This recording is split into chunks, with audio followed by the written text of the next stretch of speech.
Welcome to my channel, Elviza Rahayu SPD, PPG Prajabatan Matematika Gelombang 1 tahun 2023. Pada materi menganalisis asesmen ruang kelas, yaitu mata pelajaran matematika di kelas 84 fase D.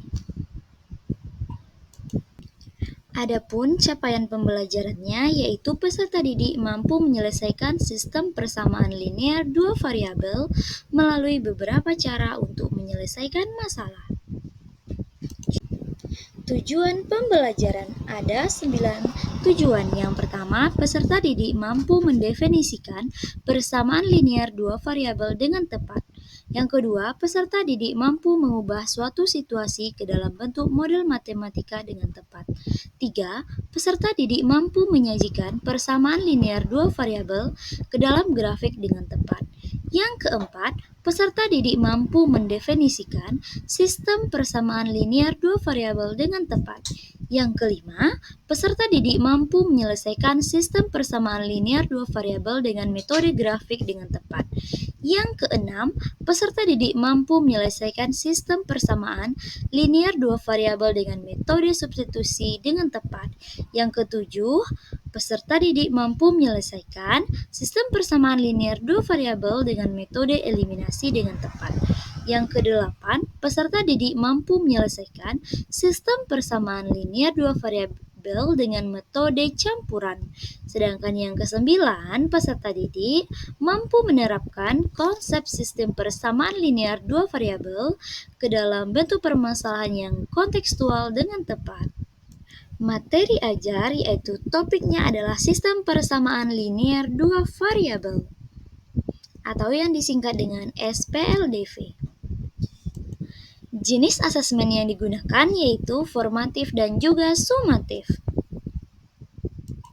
Bentuk asesmennya yaitu asesmen awal diagnostik untuk mengetahui pemahaman materi yang akan disampaikan dan menentukan dari mana tujuan pembelajaran akan dimulai. Formatif merupakan berupa lembar kerja peserta didik atau LKPD, soal latihan yang terdiri dari soal individu dan juga soal kelompok, serta ada presentasi. Sedangkan sumatif berupa kuis dan ulangan harian di akhir bab pembelajaran. Bagian mana dalam asesmen tersebut yang menunjukkan kesesuaian dengan tahapan perkembangan peserta didik? Asesmen yang digunakan adalah formatif dalam bentuk latihan soal berupa lembar kerja peserta didik. Asesmen ini sudah sesuai dengan perkembangan kognitif anak. Menurut tahap terakhir, menurut Piaget, yaitu dimulai sekitar usia 12 tahun dan berlangsung hingga dewasa. Saat anak remaja memasuki tahap ini, mereka memperoleh kemampuan untuk berpikir secara abstrak dengan memanipulasi ide di kepalanya tanpa ketergantungan pada manipulasi konkret. Seorang remaja bisa melakukan perhitungan matematis, berpikir kreatif, menggunakan penalaran abstrak, dan membayangkan hasil dari tindakan tertentu. Dalam asesmen formatif yang saya gunakan di tempat PPL yaitu menggunakan LKPD atau lembar kerja peserta didik, di mana kemampuan anak yang dikembangkan adalah perhitungan matematis, berpikir kreatif, dan menggunakan penalaran abstrak dan membayangkan hasil dari tindakan tertentu. Bagian mana dalam asesmen tersebut yang menunjukkan kesesuaian dengan perlunya mempertimbangkan aspek lingkungan budaya dan karakteristik peserta didik? Asesmen sudah menunjukkan kesesuaian dengan mempertimbangkan aspek lingkungan budaya dan karakteristik peserta didik. Sebab asesmen dirancang sedemikian sesuai kontekstual dengan lingkungan dan juga budaya di tempat tinggal peserta didik. LKPD yang memuat soal cerita juga dikaitkan dengan budaya dan sebelumnya Menyusun LKPD dan membuat soal, pendidik terlebih dahulu mencari tahu karakteristik peserta didik dengan cara meminta siswa atau peserta didik untuk bercerita tentang dirinya, dan juga pendidik berusaha mencari tahu tentang peserta didik dengan bertanya kepada pendidik yang pernah mengajar di kelas tersebut dan juga guru pamong.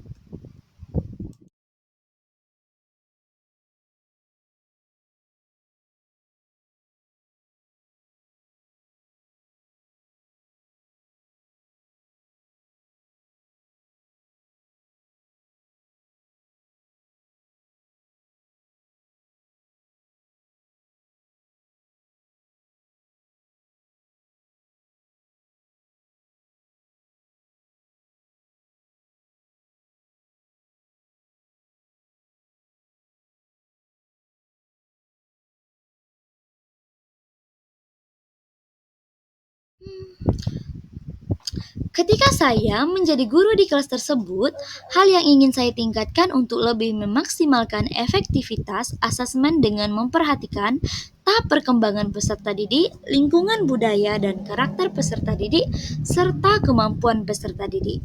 Maka saya akan merancang pembelajaran dan asesmen yang sesuai sehingga semua aspek bisa tercapai. Seperti pada upaya dalam memaksimalkan efektivitas asesmen, yaitu dengan memperhatikan tahapan perkembangan peserta didik, memahami dan mencari tahu lebih mendalam tentang peserta didik. Selain dengan bercerita dan refleksi pada LKPD, saya juga akan mencari tahu kepada guru dan juga pamong, yaitu pendidik yang pernah mengajar di kelas tersebut. Untuk lingkungan budaya dan karakter peserta didik, saya akan membuat soal-soal pembelajaran yang lebih kontekstual lagi dan lebih memperkenalkan budaya setempat agar anak selain belajar matematika, yaitu berhitung, tetapi juga mengenal kebudayaannya. Sekian, terima kasih.